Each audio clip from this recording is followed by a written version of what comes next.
Hi everyone and welcome back to my channel. My name is Caitlin. I am currently 8 weeks pregnant today with my very first baby girl due May 3rd. I am so excited to be on this journey to becoming a single mom by choice, but let me tell you what, this past week was a doozy. It was filled with so many highs, so many lows, so much stress. I'm hoping that this was the most dramatic week that I'll have for a while because it did take a toll on me for sure. So I'm going to talk to you a little bit about what happened this week. I'm going to share my pregnancy symptoms and updates there, but also talk about tasks I did to get ready for baby this week and kind of what's upcoming next week for me. So without further ado, let's jump right into it.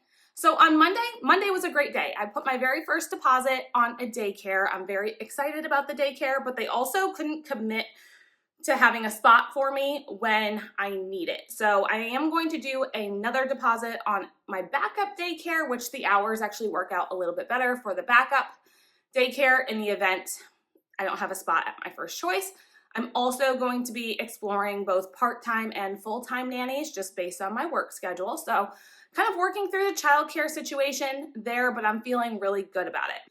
Fast forward to Tuesday. Tuesday is when drama started. So I will say baby girl is already stubborn like her mom and probably a little dramatic like her mom. So Tuesday I was relaxing, getting ready for work, and then all of a sudden I felt wet and went to the bathroom and I was gushing blood, like heavy bleeding, bright red, which early in your pregnancy and as your first pregnancy, holy crap, was that traumatizing.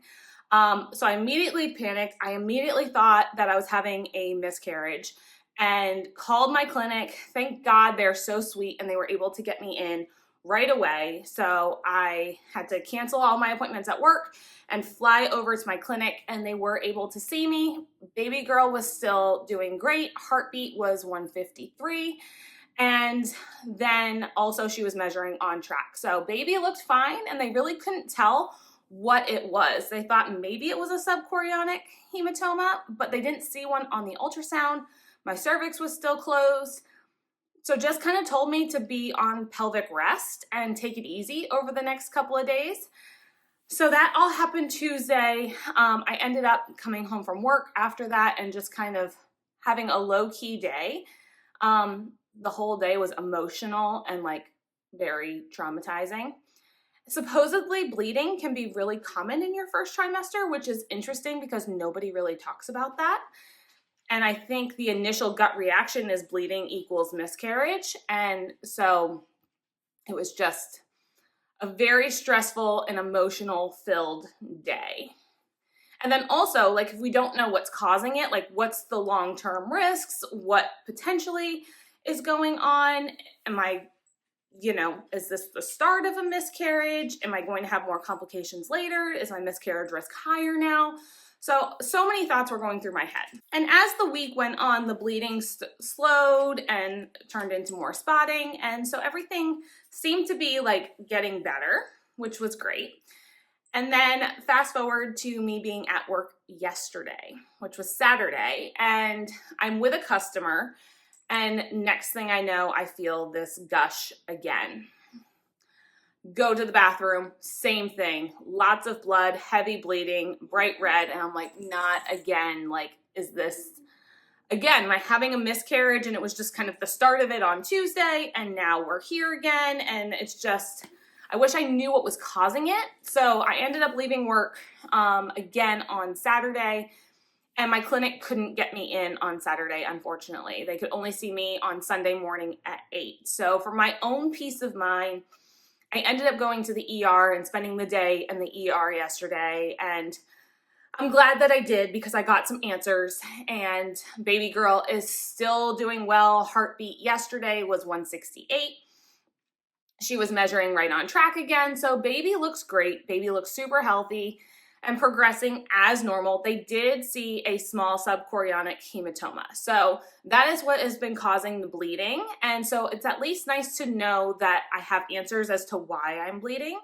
And then also that it's small and hopefully it will resolve on its own, which is, I guess, very common in IVF pregnancies, which is interesting. And so at least I have answers, and I'm glad that it's small and it should resolve on its own, but holy heck. Talk about stress. Also, when I was at the ER, so my blood type is Rh negative. So I got Rogam yesterday at the hospital. My donor is positive. So just to give my body any antibodies that it needs to not fight the pregnancy, especially with the bleeding episodes. So I feel good about that. The only thing that really stunk is that had to be given through an IV, which I hadn't had an IV started yet. So the very end of my ER visit, we're starting an IV for this medication, and it took them like 3 times to get the IV started. So that was probably the worst part of the visit. I think the ultrasound tech was pretty shocked that I knew what I was looking at. So she's showing me the screen, and I'm like, oh, there's the heartbeat. Oh, yep, everything looks good. Oh, that looks like this. And so she was like, how do you know all this? Because typically, right, if I had gotten pregnant naturally, not through IVF, I probably wouldn't have had a scan yet at 7 weeks. But I've had like 4 because it's been drama filled the last couple weeks between the cramping on week 5, then my normal heartbeat check on week 6, the bleeding earlier this week. So this has been my 4th ultrasound this pregnancy. So I don't hate that I get to see baby girl more often, but I also would like a little less drama, if you know what I mean. So everything looks good. I do go back to my clinic on Tuesday, so I'll be 8 weeks and 2 days. That is when I'm supposed to be graduating from my clinic. I am going to ask for another ultrasound a week later. I'm going on a little mini vacation after that, and they can't see me after 10 weeks. So if I can see them at 9 weeks and 2 days again, just to monitor this subchorionic hematoma and hemorrhage, just to make sure that that's resolving and everything looks good before I leave for my vacation. And just to make sure baby is still progressing, because my OB can't get me in until October 24th. And that's a long time, especially with all of the episodes I've had recently. I just don't want to go that long in between graduating from my clinic and getting into my OB. I am going to call the OB this week and see if they've had any cancellations, kind of explain to them what's been going on and see if they can squeeze me in a little bit early to try to go that route. That's a summary of the drama this week. Talking a little bit about symptoms, I have noticed my morning sickness has ramped up a little bit. I have not gotten sick yet. But I will say, like, the morning is the worst time for me. So like between 7 a.m. and noon is when I feel the most nauseous. And I could eat like all morning long. So definitely is ramped up when I'm hungry, but also just in the morning in general is when I feel the most nauseous. And then again, if I don't eat or I go a longer span in between eating, then I definitely feel more nauseous there as well. The exhaustion, like I'm ready for bed at 8 o'clock at night. I used to go to bed at like 9, so not dramatically different. At the hospital yesterday, also my red blood cell count was a little bit low, so I am a little bit anemic, which could also be adding to the tiredness. So kind of balancing that. All in all, hasn't been that bad, but I have been taking it very easy just based on the bleeding and resting and relaxing, which I typically don't do. I'm usually working out. I'm usually on the go 24/7, so maybe that's why I feel more rested as well. But other than that, my symptoms have been really mild. I feel very grateful that my symptoms have been pretty mild and I haven't gotten sick. And I think the biggest thing still is just bloating. My breasts are larger and tender, but overall I feel pretty good. And I hope that continues. I do hear that, the morning sickness and some of these symptoms can ramp up kind of starting around week 8 and then typically peak between, weeks 9 and 10.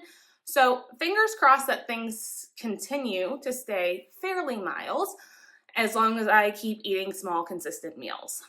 So what is next? Like I said, this week I do go in on Tuesday for my supposedly last ultrasound with my clinic. I do have only 2 weeks left of my medication. I am going to confirm that is it, especially with the bleeding. I don't know if she would continue on the meds a little bit longer just to from precautionary reasons. But all in all, I'm supposed to have 2 weeks left of my progesterone and oil and my Del estrogen. And then also I see her this week to supposedly graduate from the clinic. So everything has been tracking really, really well, and not a whole lot going on this upcoming week. A couple of things that I also did this week that I didn't talk about. So like I said, I put a deposit in on Daycare on Monday. I did do some research and talk to a doula on Thursday, which I really, really like them. I feel very comfortable with them. It's a company, so there's like 5 of them. So if someone's in labor, there's a backup, and they offer a lot of different services, and I just felt really comfortable talking to her. I am going to interview at least one other person just to kind of compare, but I do feel like I have found my doula, so that is another thing checked off the list. And then I did go back to Restoration Hardware this week for the nursery design, and that is coming together really, really well. Couple of little things that we're still working on, like curtains, trying to figure out what we're gonna do just because the window layout in there is a little different. Debating if I'm going to get a nursery chair through them or elsewhere to save a little bit of money. And then there's another piece of furniture that I'm just not sure I need. I think it would be nice to have in the nursery. I'm just not sure I want to spend the money on that furniture piece that may or may not work in the room longer term, and trying to figure out what I would do with it when I don't need it in the nursery anymore, or if it doesn't fit in the nursery anymore. So still fine tuning some things, but I do have the bulk of the design done, and I'm very, very excited about it. It is going to be so pretty, and I'm anxious to share that with you. I'm going to start kind of ramping up that, I guess, towards the end of October, early November, once I do see my OB and kind of get out of my first trimester, just to make sure everything's good before we go and spend all of that money on a nursery. But so far, everything has been tracking really, really well. I am going on vacation October 1st to the 4th. So looking forward to that rest and relaxation as well. And then I'll be 10 weeks when I come back. So this week I am going to film a video of baby girl names I love, but I will not be using because Little Miss does have a name already. And I'm also going to be filming next week's bump date. So if you haven't done so already, click that red subscribe button and ring the notification bell. That way you can be notified every time I upload a new video. Until then, I will see you in my next one. Bye.